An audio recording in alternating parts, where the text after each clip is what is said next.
ये दोस्तों आज के क्लास में हम लोग अर्थमेटिक प्रोग्रेशन सीखेंगे, मतलब कहे तो समांतर श्रेणी सीखेंगे। ठीक है, तो समांतर श्रेणी क्या है, परिभाषा को समझे और समांतर श्रेणी में एनवा पद, एसएन, योग और क्या क्या होता है वो सब हम लोग सीखेंगे आज के क्लास में। ठीक है, तो पहले हम लोग समझते हैं कि अर्थमेटिक प्रोग्रेशन क्या है, यानी क्या कहे तो समांतर श्रेणी क्या है। पहले उसका हम लोग डिफिनेशन समझते हैं कि आखिर वो क्या है।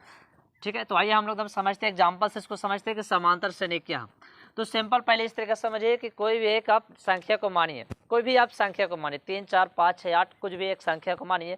अब वो संख्या में एक निश्चित संख्या को भी मानिए, वो संख्या जो मानो उसको आप अलग रखिए, और एक और निश्चित संख्या भी मानिए। निश्चित मतलब वही, चेंज ना होना चाहिए, चेंज होना ही नहीं चाहिए। अगर आप 5 मान लिए निश्चित में तो आप 5 ही रखिएगा। ठीक है, तो पहला काम क्या कि कोई एक संख्या को मानिए। चलिए हम एक संख्या मान लिए, यहाँ पे हम लिख देते, चलिए यहाँ पे लिख देते, हम यहाँ पे लिख देते कोई एक संख्या मान लिए 4। ठीक है, सिंपल समझिए। और एक और संख्या निश्चित वाला संख्या को मानते हैं, तो एक निश्चित संख्या हम मान लिए 3। कितना मान लिए 3। और यही निश्चित संख्या को, ये जो 3 माने हैं ना, यही निश्चित वाला संख्या को इसमें हम लोग बार बार जोड़ेंगे। क्या करेंगे, इसमें हम लोग बार बार जोड़ेंगे, और जिस तरीका से जोड़ने के बाद एक श्रेणी बनेगा उसी को हम लोग क्या बोलेंगे, समांतर श्रेणी कहेंगे। कोई दिक्कत।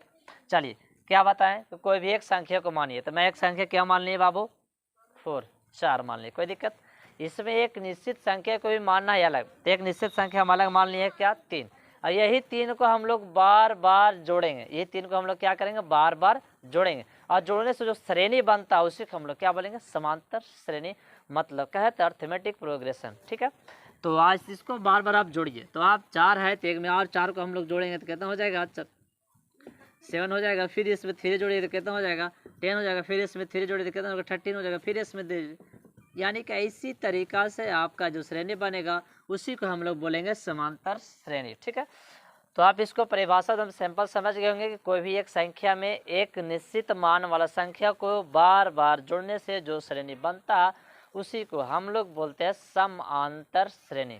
देखिए अब यहाँ से इसको तोड़ के जब समझ सकते, समांतर श्रेणी, श्रेणी मतलब हो गया लगातार, से समझिए। समांतर, समांतर मतलब क्या समझे, हम उसका जो अंतर होना चाहिए वो बराबर होना चाहिए, सम होना चाहिए।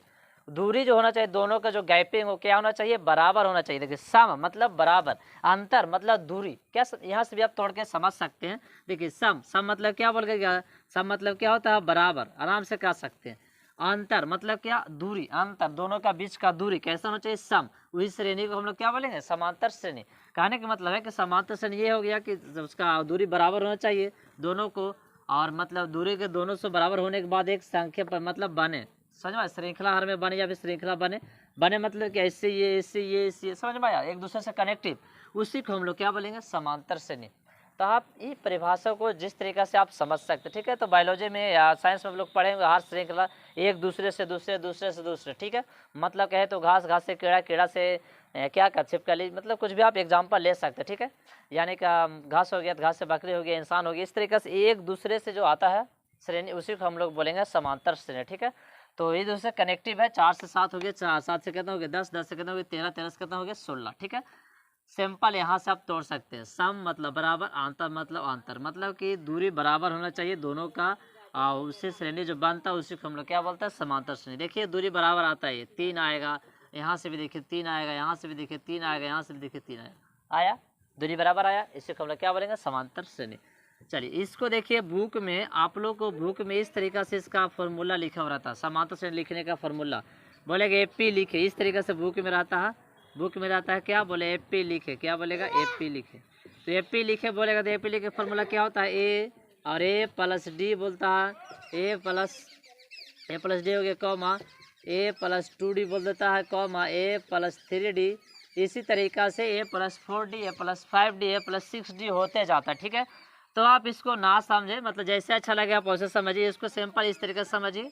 ठीक है, अगर आपका श्रेणी लिखना है तो आप इस फार्मूला पर डायरेक्ट आप बैठा सकते हैं। ठीक है, आप डायरेक्ट जोड़ते जाइए, आपका श्रेणी बनते जाएगा। ठीक है, तो ये फार्मूला बुक में ऐसा लिखा हुआ है, इसको भी जैसे आपको अच्छा लगे इस तरीका से या फिर इस तरीका से, जैसे अच्छा लगे आप वो फार्मूला को वैसे ही समझने का प्रयास करें। ठीक है, a plus D, A plus 2d, A plus 3d, A plus 4d, A plus 5d, A plus 6d, A plus 7d, जहाँ तक आपका मन चले आप वहाँ तक इसको लिख सकते हैं। ठीक है, अब सवाल आ रहा है सर इसमें ए और डी क्या, तो समझिएगा ए और डी क्या है भी हम लोग फार्मूला लिखेंगे, वहाँ से भी इसको एक्सप्लेन अच्छा से ढंग से करेंगे। फिलहाल अभी आप लोग समझे कि एपी का परिभाषा क्या है। तो आप एपी लिख सकते हैं। ये जो है ये क्या है, एपी है। इस तरीके से यही एपी होता है, यही एपी होता है, ठीक है। तो आप एपी की परिभाषा भी जस्ट बता गए, आप अपने से नोट्स कर लीजिएगा, एक बार फिर से लिखिएगा। एपी क्या है आप डैश मार के आराम से लिख लीजिएगा। कोई भी एक संख्या में एक निश्चित संख्या को बार बार जोड़ने से जो श्रेणी बनता है उसी को हम लोग बोलते हैं समांतर श्रेणी। कोई दिक्कत? चलिए समझ गए होंगे आप, ये फार्मूला भी आप समझ गए होंगे। चलिए अब इसमें देखिए, यहाँ समझिए, यहाँ क्या होता है, एक एनवा पद होता है। क्या होता है? एनवा पद होता है, यहाँ समझेंगे, ठीक है। देखिएगा एनवा पद होता है, ठीक है। तो एनवा पद जो होता है ना, इसमें हम लोग एक फार्मूला होता है कि एनवा पद में a plus n minus one into d, ठीक है। एनवा पद में एनवा पद का एक फार्मूला होता है a plus n minus one into d. ये एक फार्मूला यहाँ से होता है और एक फार्मूला ये होता है एनवा पदों का एनवा पदों का योग होता है। ये दोनों फार्मूला का हम लोग समझ लेंगे। एनवा पदों का क्या होता है? योग, ठीक है। तो ये फार्मूला यहीं से आया है, इसमें हम लोग कैलकुलेशन करेंगे तो ये सब फार्मूला आता है। तो हम लोग डायरेक्ट समझ लीजिए कि ये जो फार्मूला आया, बस समझिए कि फार्मूला आया, फार्मूला में एन क्या है, टी एन क्या हम लोग सारा समझने वाले, ठीक है। इसमें भी समझने वाले। देखिए योग बोले, क्या बोले? एनवा पदों का योग। एनवा पदों का योग को हम लोग एकदम सिंपल समझिए, जब योग बोलेगा तो उसको हम लोग किससे नाम देंगे? एसएन से, ठीक है, एसएन से। और सिर्फ एनवा पद का नाम देगा तो उसको हम लोग किससे देंगे? टीएन से, ठीक है। टीएन कहने का मतलब टीएन या एएन बात एक ही होता है, टीएन लिखिए या पीएन, मतलब एएन इस तरीका से, एएन या टीएन सेम है, ठीक है। तो एनवा पदों का योग हम लोग कैसे लिखेंगे? एसएन। अब एसएन का फार्मूला क्या होता है? एसएन बराबर एन बटा टू, और क्वेश्चन में क्या होता है? 2a plus n minus one into d. यही होता है मेरा एसएन, एनवा का, एन पदों का योग, यही मेरा फार्मूला होता है, ठीक है। एसएन बराबर एन बटा two into 2a plus n minus one into d. कोई दिक्कत? चलिए अब इसको समझना हमको क्या। देखिए हम बार बार चर्चा कर रहे हैं कि ये फार्मूला कहाँ से आया, हम एक्सप्लेन करके समझा देंगे। फिलहाल अभी हम लोग बहस करेंगे फार्मूला में जो मान लिखा हुआ वो आखिर है क्या, वो समझना बहुत ज़रूरी है, ठीक है। किस तरीक़ा से जब क्वेश्चन रहेगा तो ये फार्मूला यूज करेंगे और ये फार्मूला यूज करेंगे, सो भी सीख लेते हैं, ठीक है। पहले इसको हम लोग समझते हैं क्या, एकदम आराम से समझिए, आप क्लास को पूरा कीजिए। आपका 5 नंबर डील होने वाला है, ठीक है। क्लास 10th के लिए 5 नंबर कंफर्म है 110%। आपका 5 नंबर यहाँ से टच सकने वाला नहीं है, ठीक है। चलिए देख लीजिए, यहाँ पे आप समझने का प्रयास करेंगे। यहाँ तो आप डेफिनेशन समझे, एक हम लिखे एनवा पदों का योग और एक एनवा पद। एनवा पद हम लोग बोलेंगे T n a plus n minus one into d. अब एनवा पदों के योग में हम लोग बोलेंगे एस एन। एस एन बराबर क्या बोले? एन बटा two into two a plus n minus one into d, ठीक है, कोई दिक्कत नहीं। चलिए यहाँ समझिए, देखिएगा ये जो टी एन है ना, टी एन, इसका स्टार पॉइंट आप कहीं लिख लीजिएगा कि टी एन के हम लोग कुल पद बोलते हैं, यानी कि अंतिम पद जो होता है ना, सभी जरा कहते हैं, तो टी एन को हम लोग क्या बोलते हैं? कुल पदों के साथ कुल पद बोलते हैं, ठीक है। यानी कि टोटल जो अंतिम पद जो रहता है सबसे लास्ट तक, इतना तक ये पहुंच पाया इतना तक ये पहुंच पाया, लास्ट अंतिम पद, उसी को हम लोग क्या बोलेंगे? T N. मतलब कि सबसे कुल पद, समाप्त पद, अंतिम पद को ही हम लोग क्या बोलेंगे? T N. कन्फ्यूजन मत कीजिएगा, ठीक है। चलिए अब इसमें देखा जाए एन, तो एन जो होता है, एन ये पदों की संख्या को बताता है कि आखिर पद है कितना। देखिए हाई कितना जो बताता है एन, और जितना होता है उसको बोलते हैं हम लोग टी एन। कोई दिक्कत? कन्फ्यूज मत होएगा दोनों। एन बताता है कि पद कितना होने वाला है, 2 होने वाला, 5 होने वाला, 20 होने वाला, 25 होने वाला, वो बताता है कितना होने वाला है। अब जो होता है उसी को हम लोग क्या बोलते हैं? T N. कन्फ्यूजन मत होइएगा, अभी हम एक्सप्लेन कर रहे हैं, आप, ठीक है। चलिए यहाँ एन जो होता है क्या बताता है? पदों की संख्या, पदों की संख्या। कोई दिक्कत? चलिए अब आते हैं क्या, ए आ गया और डी आ गया, ये 2 चीज़ बचा। तो यहाँ समझिए, ए को हम लोग बोलते हैं प्रथम पद। क्या बोलते हैं? ए को प्रथम पद। ए को क्या बोलते हैं? प्रथम पद, ठीक है। तो ढंग से आप लोग समझ जाइएगा, जो बोल रहे हैं सो राइटिंग पे मत जाइएगा। ए को हम लोग क्या बोलते हैं? प्रथम पद। प्रथम पद मतलब क्या है? तो पहला पद। प्रथम पद मतलब क्या? पहला पद। कोई दिक्कत? समझ गए होंगे। अंतिम मतलब प्रथम पद मतलब पहला पद, शुरू वाला। अब आता है डी, तो डी को हम लोग बोलते हैं सार्वय अंतर। डी को हम लोग क्या बोलते हैं? सार्वय अंतर। डी को हम लोग क्या बोलते हैं? सार्वय अंतर, ठीक है। डी को हम लोग क्या बोलते हैं? सार्वय अंतर। डी मतलब क्या समझे? डी मतलब क्या समझे? सार्वय अंतर। सार्वय मतलब क्या समझे? दूरी। जितना का दूरी होता है, जितना दोनों का बीच का जो गैपिंग होता, उसी को हम लोग क्या बोलते हैं? डी, यानी क्या कहे तो सार्वय अंतर। सैंपल यहाँ से समझिए, सवाल आता है सर कि किस तरीके से क्वेश्चन रहेगा, तो वहाँ ए मानेंगे डी मानेंगे, वो भी हम एक्सप्लेन करने वाले, ठीक है। तो परिभाषा आप समझे, ठीक है। तो यहाँ पे टीएन आ गया, तो टीएन से हम लोग देख रहे हैं, तो टीएन क्या बोलते हैं, कुल पद यानी कि अंतिम पद, ठीक है। जो कुल पदों की संख्या होता है, जो अंतिम पद होता है, उसी को हम लोग क्या बोलते हैं, टीएन। मतलब सभी जो टोटल पद होता है उसी को हम लोग क्या बोलते हैं, टीएन, ठीक है। अब आता है एन, एन होता है जो पदों की संख्या बताता है। बोलेगा कि 25वां पद ज्ञात करे, तो मतलब 25वां पद, वो अंतिम पद नहीं था, 25 को पद निकालना, तो पद की संख्या बता रहा है कितना होने वाला 25, इसीलिए उसको हम लोग एन बराबर मानेंगे, ठीक है। अब बोल देगा क्या कि टोटल या फिर अंतिम पद इतना, तो डायरेक्ट उसको हम लोग किस में कन्वर्ट करेंगे, यानी कि किस में लेके जाएंगे, तो हम टीएन में लेके जाएंगे, ठीक है। यहाँ से भी आप इसको ऐसे समझ सकते हैं, इससे पहले हम लोग समझ लेते हैं टीएन के, यहाँ से समझ सकते हैं सवाल क्या बोलेगा, समझ लीजिए एकदम, क्या सवाल क्या बोलेगा, 9वां पद 5 है, मतलब यहाँ समझिए इसमें पदों की संख्या बता रहा है 9, टीएन बराबर हो गया 9, और टोटल है कितना 9वां पद, सबसे लास्ट वाला है कितना आखिर, तो 12 है बाबू, तो ये 12 को हम लोग क्या बोलेंगे, टीएन।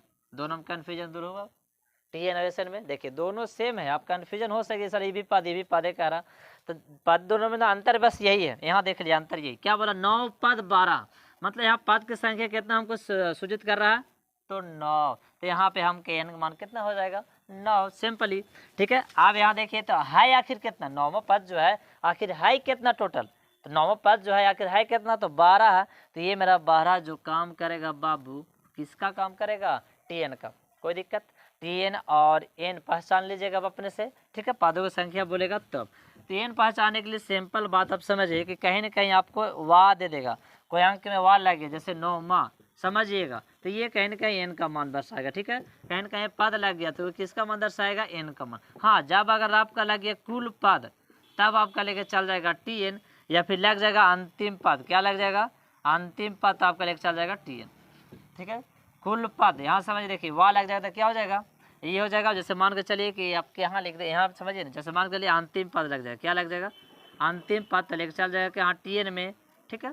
लग जाएगा कुल पद तक, कहाँ लेके चल जाएगा, टीएन में, ठीक है। ये दो चीज़ रहेगा तब टीएन को लेके जाएगा, सिर्फ पद रहेगा तो हम लोग इसको क्या बोलेंगे, एन, क्या बोलेंगे, एन, कोई दिक्कत, ओनली फॉर सिर्फ पद रहेगा, ठीक है, तो उसको हम लोग क्या बोलेंगे, टीएन, और अंतिम पद कुल पद आएगा तो उसको हम लोग क्या बोलेंगे, सॉरी, सिर्फ ओनली फॉर पद रहेगा उसको हम लोग बोलेंगे एन, और अंतिम पद और कुल पद रहेगा उसको हम लोग बोलेंगे टीएन, कोई दिक्कत। चलिए, ये प्रथम पद मतलब श्रेणी का जो पहले जो लिखाया हो रहा था, जो फर्स्ट में होता है उसी को हम लोग क्या बोलते हैं, प्रथम पद, और जो दोनों का बीच का जो गैपिंग होता है उसको हम लोग क्या बोलते हैं, सार्वंतर। तो यहाँ से तो आप यहीं से इसको समझ लीजिए कि जो श्रेणी हम लोग लिखे थे एग्जाम्पल में, यहीं सब समझ लिए। तो पहले आपका क्या दिख रहा है बाबू, 4, यानी का फर्स्ट अंक हम लोग के कितना दिख रहा है, 4, तो ये जो पहला अंक दिख रहा है 4, इसमें ए का मान हो जाएगा 4, और सवाल आता है डी क्या है सर, तो डी वही दूरी, तो डिस्टेंस देखिए दोनों का डिस्टेंस कितना हो गया, 3 3 3 3, तो डी बराबर मेरा कितना हो जाएगा, 3, डी बराबर मेरा कितना हो जाएगा, 3,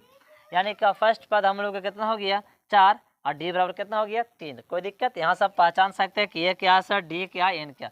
जो अंतिम जो पद के शुरू में होता है उसको हम लोग ये बोलते हैं, जो दोनों का डिस्टेंस होता है, दूरी होता है, उसको हम लोग क्या बोलते हैं, डी। कुल पद को हम लोग टीएन बोलते हैं, और सिर्फ पदों की संख्या के बारे में बताता है उसको हम लोग एन बोलते हैं, ठीक है। चलिए, इसमें भी वही बात है, इसमें भी तो वही एन और टीएन है, सब कुछ तो वही है, सब वही है। सवाल अब आता है सर एसएन, एसएन योग बोलेगा, आप समझिएगा एकदम सिंपल, एनवा पदों का योग बोलेगा तभी आप क्या लगा सकते हैं, एसएन, अन्यथा एनवा पदों का योग ना बोल के सिर्फ एनवा पद के बारे में बोलेगा, 32वां पद ज्ञात करे, 33वां पद ज्ञात करे, 9वां पद ज्ञात करे, इस तरह का सवाल देगा तो आप उस सवाल में आप टीएन फार्मूला लगा सकते, ठीक है। तो यहाँ से आप परिभाषा जरूर लिखिएगा, अब स्टार पॉइंट में ये सब जो पॉइंट है जरूर लिखिएगा, और बाकी आगे बताने वाले पहले इसका स्क्रीनशॉट आप ले लें। चलिए, तो अभी आप दिखाते हैं, ये आप लोग समझे अर्थमेटिक प्रोग्रेशन, और मतलब कहे तो समांतर श्रेणी क्या है आप समझे, ठीक है। तो इसमें किस तरीके से फार्मूला आएगा वो भी हम समझाएं, यही दोनों फार्मूला आपका काम आने वाला है। यही दोनों फार्मूला जो है जिस तरीके से बताएं, एनवा पद और एनवा पदों का योग मतलब टीएन और एसएन, यही दोनों फार्मूला से पूरा अर्थमेटिक प्रोग्रेशन समाप्त है। मतलब समांतर श्रेणी कहे तो एपी, ठीक है, समांतर श्रेणी को हम लोग एपी लिखते हैं शॉर्टकट में, तो यहाँ से आपका समाप्त है, ठीक है। तो अब सवाल आता है सर कि समांतर श्रेणी पहचानना है, तो आप वहाँ सब पहचान लीजिएगा सिंपली, ठीक है। तो एपी को पहचानना, आप इसको पहचानना, तो पहचानने के लिए आप आराम से इसको सीख सकते हैं, ठीक है, किस तरीके से पहचानना है। तो एपी को पहचानने के लिए भी आप सीख सकते हैं, कोई सिंपल बात नहीं है एपी को पहचानने के लिए। मतलब मान के चलिए कि अगर एपी में इस तरीके से क्वेश्चन दे दे, 2 कॉमा दे दे, 4 दे दे, 8 दे दे, 12 दे दे और डॉट डॉट इस तरीके से लिख दे, ठीक है। दूसरा सवाल दे दे एपी 4 दे दे और 10 दे दे, 14 दे दे, 20 दे दे, 12 दे दे, डॉट डॉट। चलिए फिर दे दे एपी 1 दे दे, 3 दे दे, 5 दे दे, 7 दे दे, 9 दे दे, डॉट डॉट, ठीक है। फिर चलिए एपी दे दे 5 दे 8 दे दे, प्लस में भी हो सकता है AP 2 plus 4 plus 6 plus 8 plus, इस तरीके से, ठीक है, इस तरीके से। क्या समझे? तो यहाँ पे पहचानना है, 4 को हम लिखे हैं, 4 क्वेश्चन लिखे हैं, इससे पहचानना है कि एपी नहीं है। तो एपी पहचानने के लिए सिंपल समझिएगा, एपी पहचानने के लिए जो रूल होता है ना वो मतलब कि ऐसे समझिए सिंपल दूरी में, सिंपल बात में कि दोनों का जो दूरी होगा वो कैसा होगा, बराबर। दूरी कैसा होना चाहिए, बराबर। दूरी कैसा होना चाहिए, बराबर। अगर दूरी बराबर आपका होगा, डिस्टेंस दोनों के जो बराबर होगा वही क्या कहलाएगा, एपी। तो एपी को पहचानने के लिए सिंपल दूरी कैसा होना चाहिए, बराबर। आप स्टार पॉइंट में लिख सकते हैं इसको कि एपी होने के लिए दूरी क्या होना चाहिए, बराबर होना चाहिए। अगर आपका दूरी बराबर है, एपी का डिस्टेंस बराबर है, जो श्रेणी लिखा हुआ उसका बराबर है मान, तब ये क्या कहलाएगा, वो एपी कहलाएगा, नहीं तो वो एपी नहीं कहलाने वाला। तो यहाँ देखिए, यहाँ से दूरी देखिए तो आपका 2 होने वाला, यहाँ से देखिए तो आपका 4 होने वाला, यहाँ से देखिए तो आपका 4 होने वाला, देखिए 6 देखिए बराबर है, नहीं है। तो इसलिए ये सब मादर श्रेणी में नहीं है, मतलब ये पी नहीं है, कोई दिक्कत। चलिए इसमें देखिए, यहाँ से देखिए तो दूरी है 6 का, यहाँ से देखिए तो 4 का, यहाँ से देखिए तो कहते हैं 2 का, यहाँ से देखिए 2 का, ये भी बराबर नहीं है, इसलिए सब मादर श्रेणी नहीं। समझ रहे हैं, मतलब दूरी बराबर होना चाहिए, ठीक है। यहाँ से देखिए 2 का 2 का 2 का 2 का 2 का, ये दोनों दूरी बराबर है 2 का, इसलिए समांतर श्रेणी में है। यहाँ भी देखिए तो यहाँ भी दूरी बराबर है 2 का, इसलिए समांतर श्रेणी में है। आप लोग कन्फ्यूजन हो गए होंगे, सर बार बार 2 ही की दूरी लिखे। आप कोई भी दूरी लिखिए, आप कोई भी दूरी लिख सकते हैं, एपी लिख लीजिए, आप कोई भी दूरी लिखिए, 2 लिखिए, 10 कितना लिखिए, 6 लिखिए, 15 लिखिए, 18 लिखिए, पहला क्वेश्चन। दूसरा क्वेश्चन फिर से दिखाते हैं, एपी लिख लीजिए, 1 लिख लीजिए, 2 लिख लीजिए, 6 लिख लीजिए, और कितना लिखिएगा, 10 लिख लीजिए, 14 लिख लीजिए, डॉट डॉट। तो इसमें देखिए तो यहाँ देखिए तो दूरी यहाँ नहीं है, 4 का और कितना हो गया, यहाँ पे 9 को ये यहाँ पे 3 का दूरी हो गया, तो ये बराबर नहीं है, इसलिए पी नहीं है। यहाँ देखिए तो 4 4 4, यहाँ दूरी दोनों बराबर है, तो दूरी बराबर इसलिए पी है, ठीक है। तो अभी हम लोग सीखे समांतर श्रेणी पहचानने के लिए, ठीक है। बहुत बार क्या होता है कि एग्जाम में देता है आपका पहचाने के निम्नलिखित में से कौन अरिथमेटिक प्रोग्रेशन, मतलब कि कहे तो समांतर श्रेणी है, तो आप है तो आप पहचान सकते हैं सर उसका दूरी हमेशा इक्वल होना चाहिए, मतलब कहे तो बराबर होना चाहिए, ठीक है। दूरी अगर इक्वल है, दूरी अगर बराबर है, दोनों का डिस्टेंस अगर बराबर है तो उसका वो समांतर श्रेणी में होगा, अगर बराबर नहीं होगा तो बराबर नहीं होगा, ठीक है। तो मेरा वर्ड कभी कभी ठेठ हिंदी इसलिए बोला जाता है क्योंकि आप लोग को समझाना है, ठीक है। तो हम लोग टीचर का कभी कभी क्या कमियां होती है जो हम बताते हैं। क्या होता है कि लोग टीचर जो होता है वो अपने आप में बहुत बड़ा ये समझने लगते हैं, ये होता है कि हम बहुत बड़ा टीचर है, ये है वो है, नहीं नहीं नहीं। टीचर का बस सिंपली मेन फोकस होना चाहिए स्टूडेंट के ऊपर कि हम किस तरीक़ा से कौन सा वर्ड को बोलें कि मेरा स्टूडेंट समझ पाए, क्या समझे। अगर हम आए पूरा इंग्लिश फारसी बकने लगे, आज स्टूडेंट का समझ में ना आए तो मेरा बोलने से क्या मतलब। तो इसी तरीक़ा से कभी कभी हम बहुत ही ठेठ हिंदी में शब्द को इस्तेमाल करते हैं और कभी कभी ये, ठीक है। तो आप इस शब्द पे मत जाया कीजिए, बस अब देखा कीजिए कि मेरा पढ़ाई आपका समझ में आया या नहीं आया। नहीं आया तो एक बार कमेंट्स में ज़रूर बोलिएगा कि नहीं आया। कोई ऐसा दिन नहीं आएगा कि मेरा पढ़ाया वो आपका समझ में नहीं आने वाला, ऐसा कभी नहीं आने वाला, ठीक है। तो फिलहाल और भी हम लोग मोटिवेट करेंगे और बोलेंगे भी, आप लोग को समझाएंगे फिर। तो फिलहाल अभी हम लोग क्या समझें कि एपी क्या है, ठीक है। तो समझे एपी क्या है, फार्मूला क्या था वो भी समझे, और आज के क्लास में सिर्फ इतना ही हम लोग सीखे कि एपी कैसे पहचाना जा सकता है। देख लीजिए, स्क्रीनशॉट लेना तो ले सकते हैं। तो एपी पहचानने के लिए सीखे, ठीक है। उस एपी में अब हम लोग समझेंगे, नेक्स्ट क्लास में मिलेंगे आप लोग से नेक्स्ट वीडियो में कि एपी की क्या है। एपी में जो फार्मूला हम लोग लिखे हैं वो दोनों फार्मूला को हम लोग सवाल को डील करेंगे, ठीक है। उस पर सवाल को हम लोग चलेंगे, किस तरीक़े से सवाल रहेगा तो वो फार्मूला यूज होगा, ठीक है। तो अगर आप चैनल पे नए होंगे तो सब्सक्राइब कीजिएगा, लाइक कीजिएगा, शेयर कीजिएगा।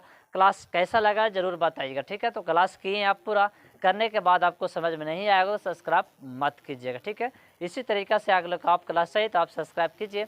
और आपको इस चैनल पे, यही चैनल पे आपको 12th का भी सारा सब्जेक्ट मिलेगा, ठीक है। यानी कि मेरे द्वारा भी और एक सर और है उनके द्वारा भी मिलेगा। तो आज का क्लास यहीं तक। जय हिंद।